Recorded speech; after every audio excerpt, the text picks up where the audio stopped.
Bonjour les enfants, j'espère que vous allez bien. Je m'appelle Fatih et je suis l'auteur du livre Mariama que je vais vous lire à l'instant. Bonjour, je m'appelle Mariama, j'ai 7 ans. Je vis au Sénégal dans la région de Kaffrine, qui est une des 5 plus grandes régions du pays, avec ma petite sœur Maïmouna et ma grand-mère qu'on appelle tous ici Mama. Mama en djaranké, qui est ma langue maternelle, ça veut dire grand-mère. La petite photo de famille. Mes parents sont restés vivre à Dakar, la capitale du Sénégal, pour travailler. Ma mère s'appelle Fanta. Elle est grande, mince, avec des longs et beaux cheveux crépus. Elle travaille dans un hôpital en tant que sage-femme. Elle aide les mamans à avoir leur bébé. Mon père, lui, il s'appelle Ahmed. Il est beau, il est grand, mais il aime trop manger. On aurait dit que lui aussi attend un bébé, lui dit souvent maman. Il est ingénieur et voyage beaucoup pour son travail. Il est déjà parti aux USA et il parle très bien l'anglais. Nous vivons tous dans une belle petite maison qui se trouve dans une cour commune. Il y a mes voisins, les Diallo, qui sont très gentils, car à chaque fois que je vais les voir, la maman me donne du bon bissap bien frais et bien sucré. Mais chut, c'est un secret, parce que mamie ne veut pas que j'en bois trop. Mais le jus de bissap de Madame Diallo, il est tellement bon que maintenant, elle en vend au marché. Elle a toujours plein de clients. Moi, la première, car je suis vraiment très, très gourmande. Et il y a aussi Monsieur M. Personne ne connaît ni son nom, ni son prénom. Il dit tout le temps que peu importe qui l'appellera, eh bien, il lui répondra. Il est grand, il a toujours le sourire aux lèvres et lui aussi, il travaille au marché. Mais par contre, il vend des fruits et des légumes. Il en apporte souvent à ma mamie, surtout des oranges parce que ce sont ses fruits préférés. Dans mon quartier, j'ai beaucoup d'amis, mais ma meilleure amie, elle s'appelle Awa. Elle a des grands yeux verts et des cheveux de la même couleur que la paille. Et elle les attache toujours en couette. Elle a peur de tout, mais elle est vraiment trop rigolote. Mais bientôt, Awa, elle va devoir être courageuse parce que nous irons à l'école pour la première fois. Et pour fêter ça, mamie va nous préparer du bon yassa. Est-ce que tu connais ce plat? Le yassa, c'est un plat à base d'oignons et de riz. On peut l'accompagner soit de viande, soit de poulet ou encore de poisson. Moi, je préfère le poulet. Et toi, quel est ton plat préféré? Il manque quelques ingrédients pour préparer le yassa. Je vais devoir aller au marché. Youpi! J'aime beaucoup aller au marché. Il y a toujours plein de monde, plein d'odeurs et plein de bruit. Les vendeurs et les vendeuses sont pleins d'idées pour attirer les clients. Avant de partir, mamie me fait la liste de ce qu'elle a besoin pour préparer son yassa. Pour le yassa, ma petite fille, il me manque 1 kg de riz, 2 kg d'oignons et 2 poulets. Je voudrais aussi préparer du tchakri. Donc, prends un paquet de sucre et de poulet de lait caillé. D'accord, mamie? Merci, ma petite fleur. Va maintenant, avant qu'il ne fasse trop chaud. Je me prépare rapidement, impatiente d'aller au marché, sous ce magnifique soleil. Mais avant de partir, il faut que j'aille chercher ma meilleure amie, Awa. Bonjour, Awa. Inisoroma, Mariama, où vas-tu? Je vais au marché. Tu viens avec moi? Si c'est pour aller renifler les étals du marché, aïe, je reste chez moi. Mais non, on va acheter de quoi faire un bon yassa. Pardon? Oh, mais qui va porter toutes les courses? Ben, toi et moi. Moi et toi? Oui, oui, toi et moi. On y va? Les 2 petites filles prennent la route du chemin tout en chantonnant. Tout d'un coup, sous un grand arbre, elles entendent un bruit. Oh, laissez-moi vivre. Je suis trop jeune et maigre pour être mangée. Prenez Mariama, elle est plus appétissante. Avant même que je puisse rire et qu'Awa puisse partir en courant, un joli petit chaton noir bondit des branches en miaulant. Comme il est beau, ce chaton Awa, lui dis-je. Oui, il est beau et tout petit, mais faut pas qu'il me touche, hein. Et si on l'emmenait avec nous, Awa? Mais s'il nous mord ou nous griffe, moi je marque vite, hein. Awa, respire, c'est un tout petit chat, il te fera rien du tout. Bon, ok, mais c'est toi qui le portes, hein. Là, elles arrivent au marché. On voit les vendeuses avec plein de couleurs, il y a plein de bons fruits et de légumes. Elles reprirent donc la route et arriva au marché. Comme le pensait Mariama, il y avait plein de monde et d'odeurs. Les vendeuses et les vendeurs rivalaient d'ingéniosité pour qu'on s'intéresse à eux. Jolie petite fille, regardez, j'ai des belles oranges et des pommes, crie l'un. Venez mes amis, venez, regardez ces beaux légumes tout frais, crie l'autre. C'est vrai qu'ils sont beaux, ces fruits et légumes, pleins de couleurs. Mais moi, la seule chose à laquelle je pense, c'est d'aller voir Madame Diallo, ma voisine, pour avoir un bon bissap bien sucré. Toutes les vendeuses de bissap et de nyamakuji se trouvent au milieu du marché. Quand elles nous appellent pour qu'on achète leurs boissons, on a l'impression qu'elles chantent. Nyamakuji, nyamakuji, venez goûter mon bon nyamakuji. Bissapo, bien frais, bien doux, bien sucré. Bissapo, bissapo. Je cherche Madame Diallo et là, mes yeux se mettent à briller. Ils n'y seront pas, Madame Diallo. J'espère que vous avez mis de côté mon bon jus de bissap. Toi aussi, Mariama, comment je pourrais oublier ma meilleure cliente? J'en ai même 2 pour toi. Il fait chaud, il faut bien s'hydrater. 2? Oh, merci, Madame Diallo, merci. Moi aussi, je veux du bissap doux, frais et sucré, dit Awa.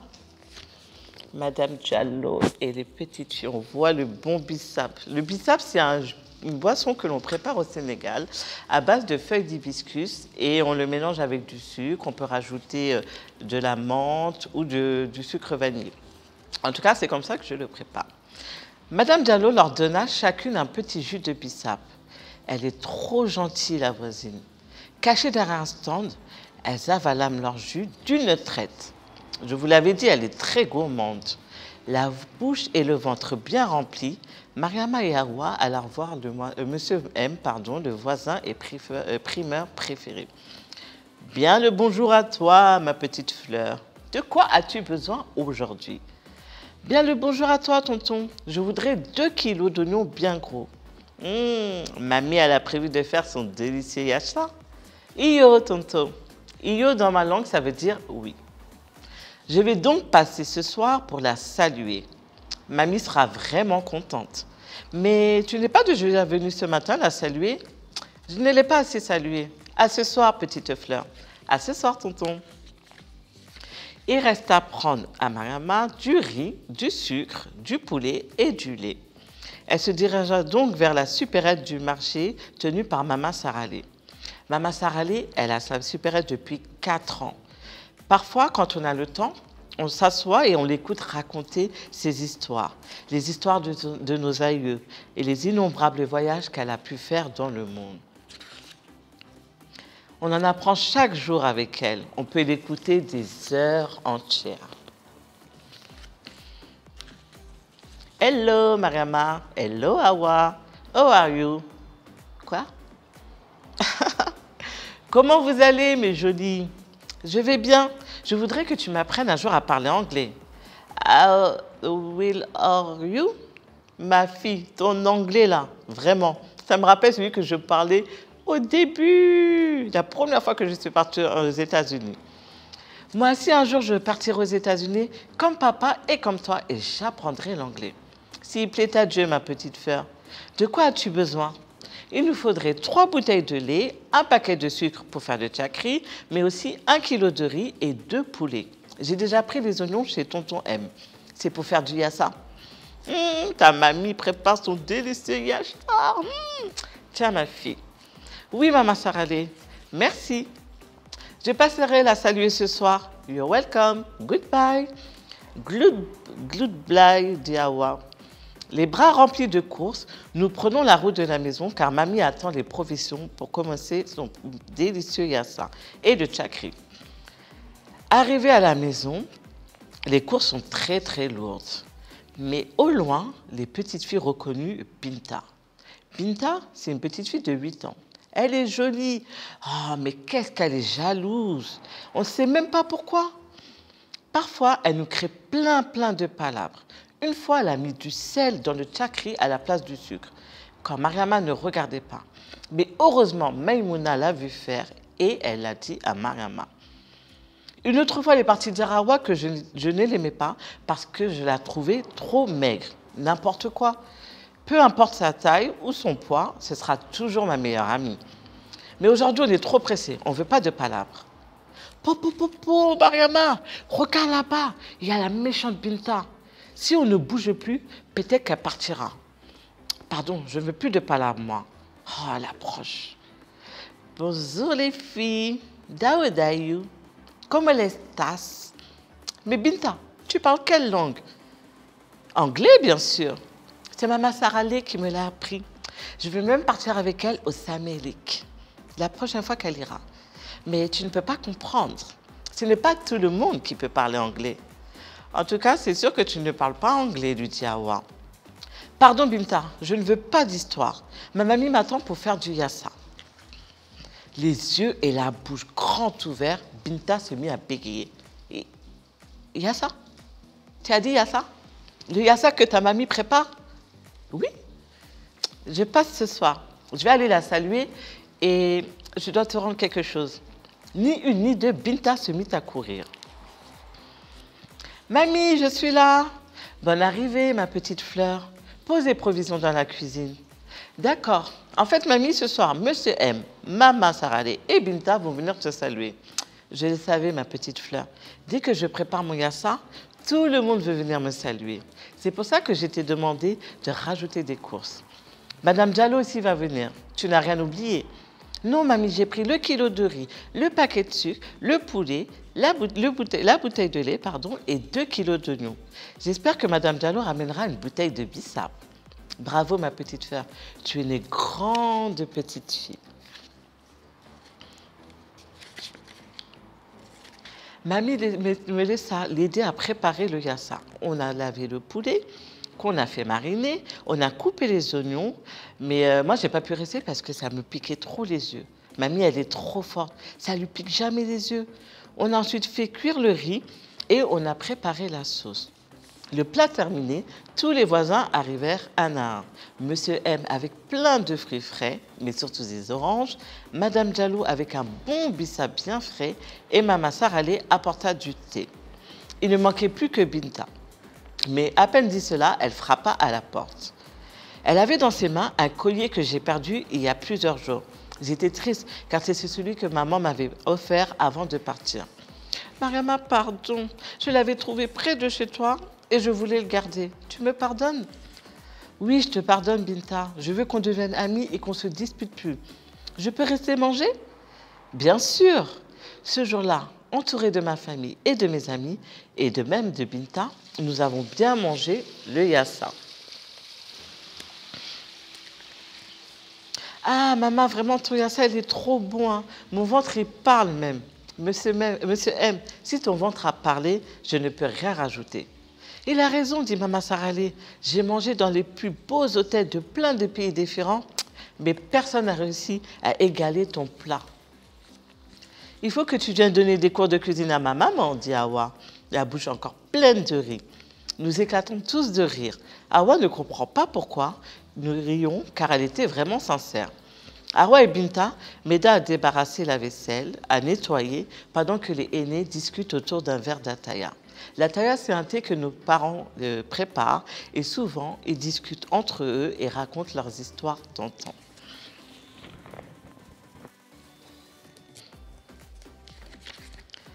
Il y a tellement de moments comme ça que j'aime vivre avec ma famille, où on raconte nos histoires et on écoute des contes extraordinaires. Mamie étant la plus âgée, c'est toujours elle qui prend le temps de parler de son enfance dans les champs, ou encore une fois, où elle racontait des histoires autour de mon père, comment elle a pu le punir parce qu'il avait piqué des friandises. Et oui, il est gourmand, je pense que c'est de lui que je l'ai pris. Il est tard, chacun de nos invités demande la route à mamie. Ça ne veut pas dire qu'ils ne savent pas où aller, mais c'est juste que chez nous, en Afrique, avant de sortir de chez nous autres, on leur demande de nous laisser partir après avoir passé un bon moment avec eux. Tonton, dit Hawa, tu peux m'accompagner à la maison? Mais Hawa, tu habites juste à côté. Tonton, pardon, même un pas d'ici, on peut m'attraper. J'ai peur, tonton. Il y a le chien de la voisine. S'il sent le yassa sur moi, il va vouloir me manger. Bon, lève-toi, on y va. Merci, tonton. Au revoir, tout le monde. Les invités partis, je me prépare à aller dormir. Tu as bien brossé tes dents? Oui, mamie, je me suis bien lavé les dents. 3 minutes comme me le demande maman. Bravo, ma petite fleur. Viens, je vais te coiffer les cheveux avant d'aller te coucher. Tous les soirs avant de dormir, mamie m'hydrate les cheveux. Elle me mouille légèrement, puis me masse le crâne. J'aime trop ce moment et des fois même je m'endors au niveau de ses pieds. Elle me fait 2 nattes et je m'en vais me coucher. Je suis vraiment fatiguée. J'ai passé une merveilleuse journée. Au moment de me glisser dans mon lit, j'entends des petits grattements sur la porte. Oh, petit chat, mais je t'avais oublié. C'est mamie qui t'a laissé entrer? Je peux donc te garder, je suis vraiment trop contente. Miaou. Je vais t'appeler Filma. Filma, en djaranké, ça veut dire noir, parce que tu es tout noir. Miaou. Je prends Filma dans mes bras et je vais me coucher. Tu sais, Filma, bientôt, je vais aller à l'école avec Hawa. Là-bas, on va apprendre plein de nouvelles choses. J'ai hâte. Fais de beaux rêves, Filma. Et voilà l'histoire de Mariama. J'espère que ça vous a plu. À bientôt.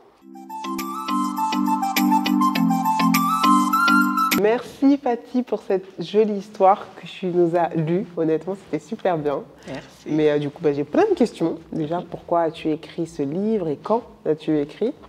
Alors, Mariama, je l'ai écrit en 2018. Je suis maman depuis 10 ans aujourd'hui. Et en tant que maman, je voulais vraiment que ma fille ait des livres ou des jouets auxquels elle peut s'identifier, parce que moi, je n'ai pas eu cette chance. Et un jour, ma fille est venue me voir, peut-être 1 an avant que j'écris le livre Mariama. Elle m'a dit, maman, je vais être blanche et avoir les cheveux lisses. Ça m'a fait un choc. Ouais, tu m'étonnes. Sachant que de mon côté, en dehors du livre Mariama, j'ai créé un groupe sur Facebook qui s'appelle Affreusement Crépusculaire, qui compte plus de 20 000 membres. Et tous les jours, on échange dessus sur les cheveux, on se donne des conseils, on essaie de s'affirmer en tant que femme africaine avec les cheveux crépus. Et elle m'a toujours vue dans cette dynamique. Oh là là. Donc le jour où elle m'a dit ça, j'ai dit ah ouais, c'est un contresens. Il y a un problème. Et je me suis rendu compte en fait que malgré tous mes efforts à la maison, de la valoriser, de lui donner une confiance en elle et de s'accepter comme elle est, comme tout enfant, la société me mettait des freins. Donc dès qu'elle passait la porte, la société le rappelait qu'elle n'est pas assez bien en fait. D'accord. Qu'elle n'est pas assez mise en valeur. Ou que, voilà. Et je me suis dit, pourquoi pas écrire un livre en m'inspirant d'elle, parce qu'elle s'appelle Mariama. Et voilà, je me suis inspirée d'elle pour le personnage, je me suis inspirée d'elle pour le côté gourmand, le côté enfant espiègle. Et voilà, Mariama a vu le jour. En fait, c'est l'héroïne de sa propre histoire. Exactement. Qu'est-ce qu'elle en a pensé quand elle a vu le livre? Le jour où le carton est arrivé, avec sa petite sœur, elle avait les larmes aux yeux. Oh mais non, vraiment, mais moi j'ai des larmes aux yeux là, ton histoire. Elles étaient super fières. Même la petite, elle avait à l'époque 2-3 ans et elle était maman, c'est trop beau. Elle avait un super beau cadeau. Hein. Ouais, vraiment. Et là, je me suis rendu compte en fait que l'impact que ça avait sur elle, parce que avant quand elle jouait, elle disait oui, ma poupée elle s'appelle Marie-Laure, peu importe. Et là, les poupées maintenant c'était Binta, c'était Fatou, elle se prenait elle comme personnage principal de leur jeu et tout. Donc, mais comme quoi, c'est super important la représentation. C'est très important. Ça, avec ton histoire, franchement, je ne la connaissais pas en plus, je ne connaissais pas ton histoire, mais quand tu me racontes, je me dis, ça compte encore plus. Ça compte énormément. Les enfants, c'est des éponges. Et ils absorbent tout, ils voient tout. Et je dis souvent, même nous, les adultes, limite pas notre volonté première, mais en tant qu'adulte, on a besoin de se sentir dans la société, on a besoin de se sentir reconnu, valorisé. Oui, carrément. Alors déjà, en tant qu'adulte, c'est super important. Alors imaginez en tant qu'enfant, surtout que les enfants ils sont très tatillons entre eux. À l'école primaire, c'est quelque chose. D'accord, c'est un beau geste. Et là, je me dis aussi, en tant que maman, tu étais prête à tout pour qu'elle puisse se sentir bien comme elle est, tu vois, même à faire un livre, alors que tu n'es pas forcément dans le monde de l'édition. Donc le pouvoir d'une mère, c'est incroyable. C'est énorme. Mais quand elle sera grande, elle va réaliser, elle va se dire, waouh, ça c'est un cadeau énorme. Ouais, ça restera et même c'est quelque chose qui sera immortel, entre Mais guillemets. clairement, pour toutes les petites filles, en fait. Donc, ça plaît à tous. Et quelle valeur tu as voulu transmettre alors? Bon, je me doute, mais quelle valeur tu as voulu transmettre à travers ce livre? Alors, dans le livre, je voulais pas être dans les clichés, en fait. Et je me suis inspirée de ma fille, mais je me suis inspirée aussi de mon histoire. Parce que tout ce qui est histoire de la Taïa, c'est des souvenirs d'enfance, avec mon papa, maison, on était, en plus, on est une grande famille, donc dès qu'on avait fini de manger, tous les soirs, on prenait un verre d'Ataïa, et mon papa racontait ses histoires, racontait leur vie, quoi, et tout, voilà, tout simplement. Et dans le livre, je voulais vraiment mettre en avant comment dire, la transmission, voilà, la transmission, l'héritage, et ça se voit. Et aussi l'apprentissage, parce que dans le livre, il y a quelques mots en djaranké que vous avez pu entendre, comme iyo, qui veut dire oui dans ma langue maternelle. Voilà, iyo. Anisoroma, ça veut dire bonjour. Quand il y a plusieurs personnes, Anisoroma. Quand c'est une personne, Inisoroma. Voilà, je voulais aussi mettre des petits mots de ma langue maternelle pour éveiller, en fait, avoir envie d'apprendre une nouvelle langue, découvrir un nouveau pays, une nouvelle culture. Ouais. Non, il y a des très belles valeurs, en tout cas. Et Affreusement Kids, ça, c'est tout l'univers que tu as créé autour. Alors, Affreusement Kids, c'est autre... Enfin, après avoir écrit le livre, je me suis rendu compte qu'il n'y avait pas assez de choses pour nos enfants. Il y a beaucoup d'événements pour les adultes, on a beaucoup d'événements autour de la culture africaine, les cheveux crépus. Et je me suis rendu compte, mais pour les enfants, encore une fois, il n'y avait pas grand-chose. Et je me suis dit, pourquoi pas créer un site internet sur lequel je présenterai le livre Mariama, mais je pourrais présenter d'autres auteurs, d'autres personnes qui font des choses, mais pour les enfants, vraiment centré sur les enfants.